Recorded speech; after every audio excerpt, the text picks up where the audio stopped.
Hello, welcome in. Happy Thursday, everybody. Hopefully, you all are doing well. If you missed it earlier, I tweeted out the stream schedule for the rest of the week. So, obviously, we're live right now. Talk a little college football here. We'll talk about both college football games just because I don't know what me and Steve will get into tomorrow. So, college football stream today. Steve's going to come on tomorrow. I'm sure we'll be talking NFL playoffs, all sorts of stuff. He hasn't been on the stream in a few weeks, so it'll be good to catch up with him. We'll probably pull SportWise up and talk about some more things there. And then on the weekend, I will be live both Saturday and Sunday. Saturday morning, we will talk the full NFL slate. So you guys know I like the playoff slates, but I'm really happy. Both DraftKings and FanDuel actually posted some decent contests for the Saturday through Monday slate. So we'll talk about that on Saturday. It'll be a nice, 6-game slate with the games on Saturday, Sunday, and then the one on Monday night. And then Sunday when we go live, we'll just talk about those two games kind of that day, and then Monday, any late swap stuff, bets, touchdown picks, all that good stuff. There'll be a lot to kind of dissect once we get to the weekend. Mitchell, what's up?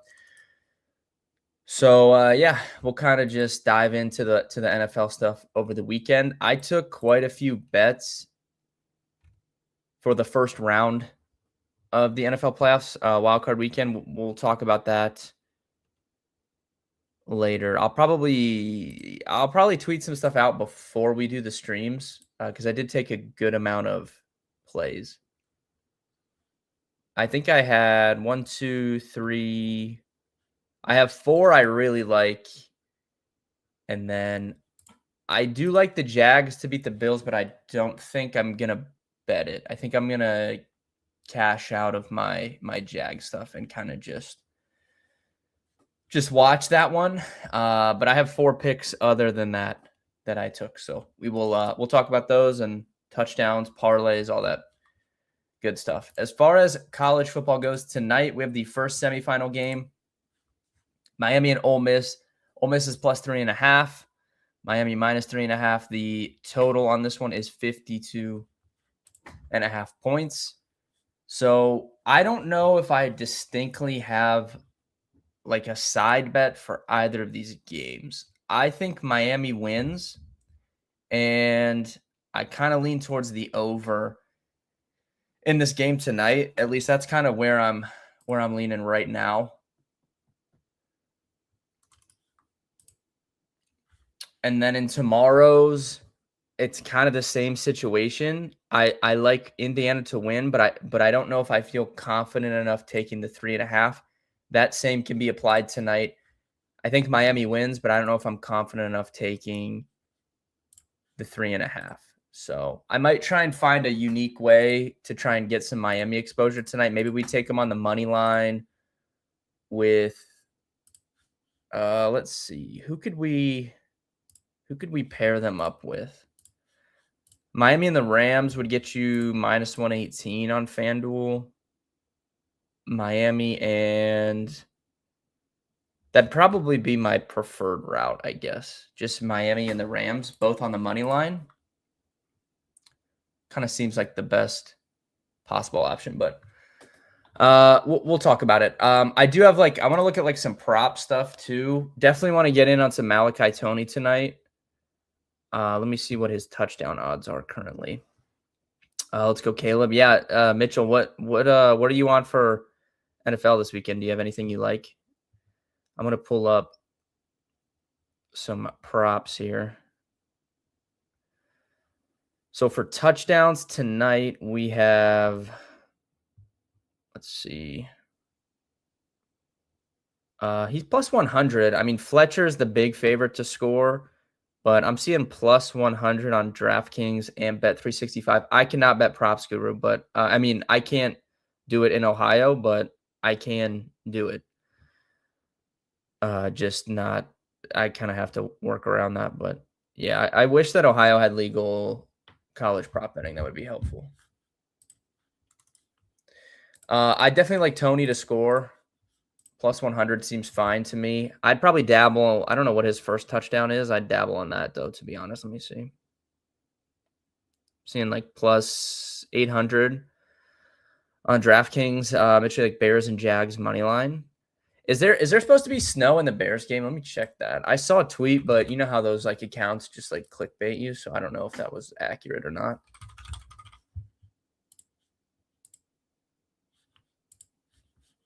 Let's see. NFLweather.com has Packers Bears chance of snow, pretty high winds. It looks like. Let me check another. DFS all in on Jags offense. Yeah, I could definitely see that. I haven't looked at any like projections or anything, but I definitely like the Jag stuff. Would be pretty easy to stack. You have plenty of options there. Obviously, you can't go wrong with Josh Allen, though, also on the other side, just playing hero ball. So maybe you play him by himself and then play some Jags coming back would be an interesting angle. I think buying in on Hurts could be interesting here because really strong matchup. The 49ers defense has just not been able to stop literally anything the last month. They just lost another linebacker too for this game. So just really banged up. And Philly's at home. I think the interesting conversation would come down to, do we see Jalen Hurts run more in the playoffs versus what we've got from him down the stretch of the regular season? Because really the last month and a half, I would say, he was not running, and they weren't even running the tush push. I'm going to pull it up. I don't think he scored a rushing touchdown in like 6 weeks. The last time he scored a rushing TD was, November 23rd against the Cowboys. And his rushing totals since that game against the Cowboys, he had 2 rushing touchdowns in that game. After that, 4 for 31, 4 for 8, 7 for 39, 7 for 40, and then 3 for 5. Like, he has not been running whatsoever. And the media actually asked him about that. I saw today.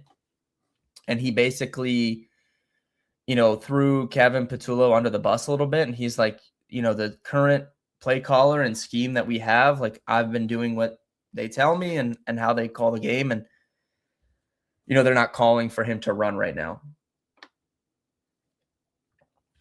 Which I think is valid. He can only do kind of, what they want to do. But I think, there's a larger question there. Like, are they going to run the ball more in the playoffs? There's potential for it. And it's a good matchup. So definitely interested a little bit in the Hurts stuff. And then maybe I kind of like the Josh Allen by himself angle with the Jags coming back. Like, you could play Josh Allen with ETN and then a Jags pass catcher. I think that'd be an interesting build, but Lawrence will definitely be a top option in the DFS streets as well. Need to see on like the Bears weather before I dive in there. Not really interested in Herbert, I don't think. Drake May is Drake May. You could obviously use him, and then not really interested in any of those quarterbacks on the Monday night game, considering the total of that game is like 30, 39, 38, somewhere around there. So, yeah. Let me double check this weather here. Few snow showers or flurries are possible. And this is just like the Roto Grinders weather report. So we can take this with a grain of salt for now, but few snow showers or flurries are possible. More concerned with the wind, likely coming in a bit over 15 sustained. Late game wind gust could be 35 or higher. Yeah, I don't know. That doesn't sound very good. It would obviously be fun if it snows. We got that really good snow game last year between the Rams and the Eagles, where the Eagles went on to win the Super Bowl. The Rams almost beat them in that game. They had a chance to win at the end. So I think that'd be good for the Bears running game. I'm already a little bit interested in like Monangai and Swift. So that would kind of correlate there. I think Rams win by 14. Yeah, I like so one of the bets I like is Rams minus 10.5. I think the Rams will comfortably win that one to start out the slate there on Saturday afternoon. All right. So, this will probably be a quicker stream today because I'm just running through these college games. We'll talk NFL more over the weekend. I will also have a blog out for the playoff slate, just kind of my top DFS plays and stacks, and that'll be up via Rolling Insights, and I'll put my player pool into a data space as well. So be on the lookout for that in the coming days. I guess I shouldn't say coming days because it's Thursday. So be on the lookout for that. Probably tomorrow night. 16 days till UFC. Yeah, what are the big fights there, Mitchell? Let's see. Isn't like Pimblett fighting? He's supposed to lose though, right? Oh no, he's favored. Okay. Can you break this down for me? Because I saw people saying like they were gonna pick Gaethje, but I don't know if that's just people that are fans of Justin Gaethje. I don't know. Like you obviously know more than me. I mean, this card looks pretty good.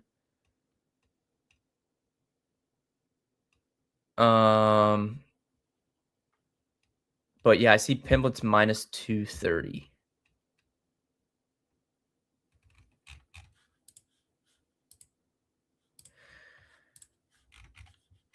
Let's see. I think I'm gonna do Miami and the Rams. Minus 118 on FanDuel. Let's see what it is on DraftKings if it's any different. My guy touches have come way down. Yeah, they definitely have. But if it's bad weather, I would anticipate it being a pretty, run heavy game plan, especially from Ben Johnson. And I didn't mean like for a DFS play, but touchdown, I would be a little bit interested. But I like Swift. I was thinking about, we'll obviously do a parlay, one touchdown score from each game probably.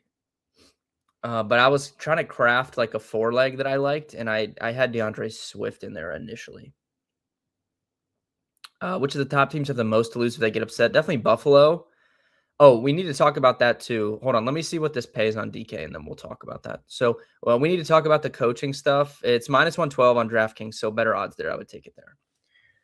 Miami money line tonight.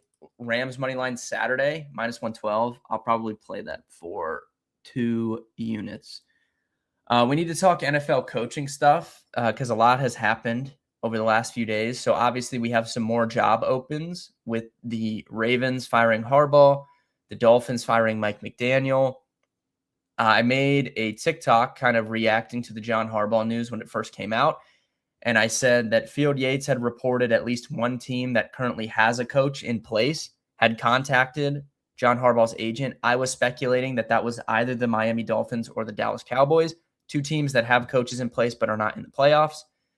And, Miami, the Dolphins played okay down the stretch of the season, but it was still kind of 50-50 that they could get rid of Mike McDaniel. So I'm not shocked that they ultimately, made the decision to end up moving on. But I would say, they must be pretty confident that they're going to be able to get Harbaugh to come there because I don't know why else they would have fired McDaniel when they did. If they really wanted to fire him, I feel like it would have been, Sunday night, Monday morning.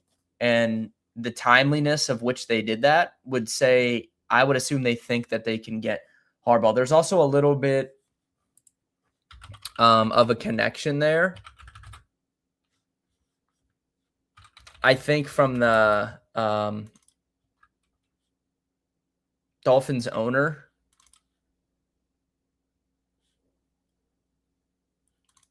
Or something. Someone in the chat can tell me if I'm wrong. I was trying to look it up. I think there's some connection of the Dolphins owner, I think, to Harbaugh some way. Let me see here. It might be a Michigan connection there. It looks like he went to Michigan, the Dolphins owner, Stephen Ross. So must be like maybe a Michigan connection, but I don't know. They must be pretty confident that they can get him because I don't know why else they would have got rid of McDaniel there. If I was ranking out the jobs now, I mean, obviously Baltimore jumps to the top of the open job list, in my opinion. Miami is middle of the pack to bottom. They don't have a quarterback. They don't really have a great team in place. They don't have picks. So I don't think it's a super desirable job.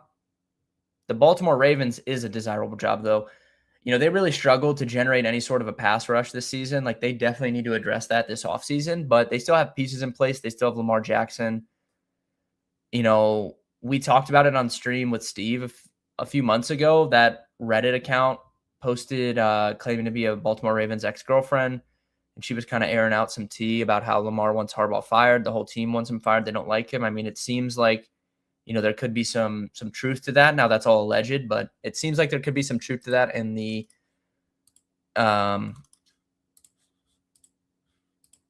the ownership kind of decided to side with Lamar, which is not shocking. I mean, the Ravens were close to firing John Harbaugh back pre-Lamar Jackson.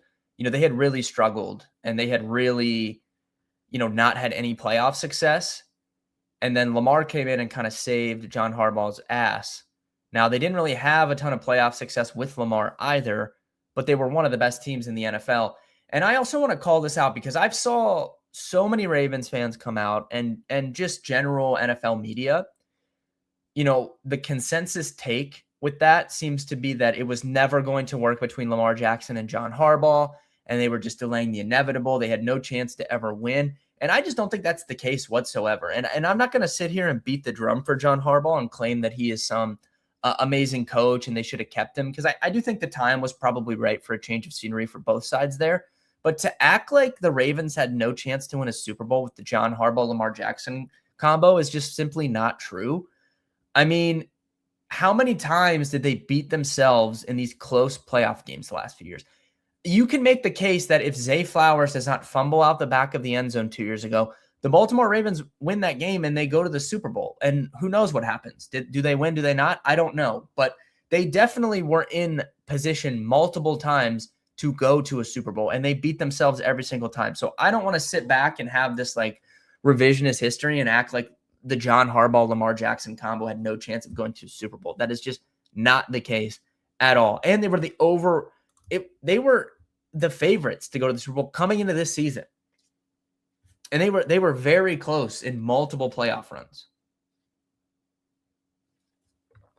That's what happens in football, though. The bounce of a ball one way or the other changes things so much. Those type of things, yeah. Mark Andrews dropped 2-point conversion last year. Zay Flowers fumble in the back of the end zone against the Chiefs. Like, this team continuously beat themselves in big moments in the playoffs, but they were at the doorstep numerous times. They easily could have got over that hump. They just didn't.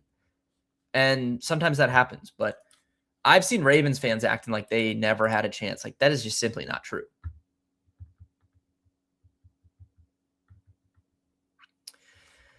What do you think about him not taking, what is this? News popping up. What do you think about him not taking any interviews till next week? I think that's probably not reading into anything there. I mean, he worked there for so long. Probably a little bit of just like an adjustment for him. It's the offseason. He probably just wants to, I would say oftentimes a veteran coach like that takes a year off anyways. So him saying, I'm going to take a week to kind of just collect his thoughts, I wouldn't read too much into it. I do think he probably, is looking at some of these teams that are playing this weekend, Guru, because I wanted to add that too. Like, when we say the Dolphins had a coach in place and contacting him, do we think the Buffalo Bills aren't looking at him? Because I think they most definitely are. Do we think the Green Bay Packers aren't looking at him? Because I talked about this on Monday. I think Matt LaFleur, he gets a bad rap, but I do think he is a top coach in the NFL, and I don't think the Packers should move on from him right now. But much has been made about him not having a contract in place after the season. So, potentially they're looking at it, but I think the Bills most certainly have to be considering it, especially to go back to your previous question of, which of the top teams has the most to lose if they get upset. I wouldn't really call the Jags upsetting the Bills an upset, even though the Bills are slight favorites. But, just given what's gone on with the Buffalo Bills and now seemingly, this is their chance. There's no Baltimore Ravens in their way. There's no Kansas City Chiefs, right, in their way. The team that they can't beat is not in their way. The runway is clear for the Buffalo Bills to get to that Super Bowl. And I've been on record saying I don't think they're going to do that. And if that comes to fruition and they don't do it, I would say they would have to consider, moving on from Sean McDermott and considering someone like John Harbaugh. I don't think the Bills would move on from McDermott and go out and get a young, up-and-coming, unproven head coach, but they would absolutely consider firing Sean McDermott for someone as respected within the NFL coaching circle as John Harbaugh, and someone that has got over the hump, even though that was a long time ago, has got over that hump and won a Super Bowl and had his team in the mix for a Super Bowl, as recently as, last season, I would say. My Browns take, Mitchell. I would rank I think ideally, if I was in control of the Browns, I would like the Seattle combination of getting Clint Kubiak and then potentially kind of exploring there on the defensive side of things. That would be my top choice. But I don't know. I could the fact that Andrew Berry is leading the search would tell me that they're going to go for a younger up and coming play caller. I think that is the mold in which he would go with. So I know a lot of Browns fans are doing the thing like they used to want whatever that guy can't think of his name. They wanted Greg Williams. I think they are doing the same thing with Schwartz. I don't think it's a realistic thing for the Browns to hire Jim Schwartz to be their head coach, even though they're interviewing him. I think that's a courtesy interview. But I think Andrew Berry would prefer getting a younger up-and-coming coach. Now, I will also say we have known Jimmy Haslam to do unorthodox things when it comes to money.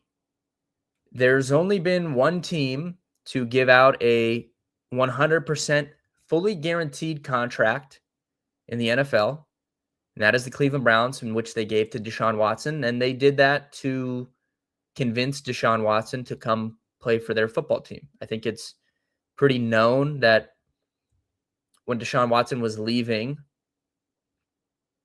the Houston Texans, I don't think the Cleveland Browns were his first choice.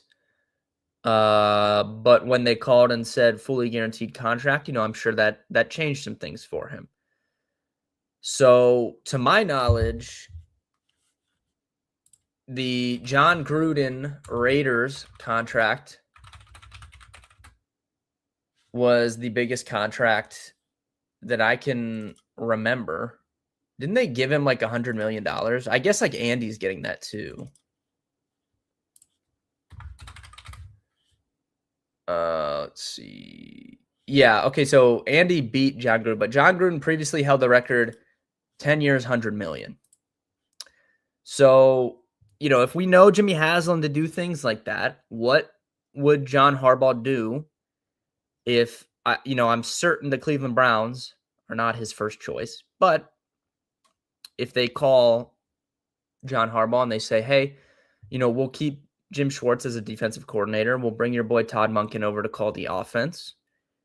We'll give you $120, $150 million, and you get to play the Ravens 2 times a year. Would he accept that? I don't know, but I'm sure that $120 or $150 million would probably at least pose a conversation to be had with him.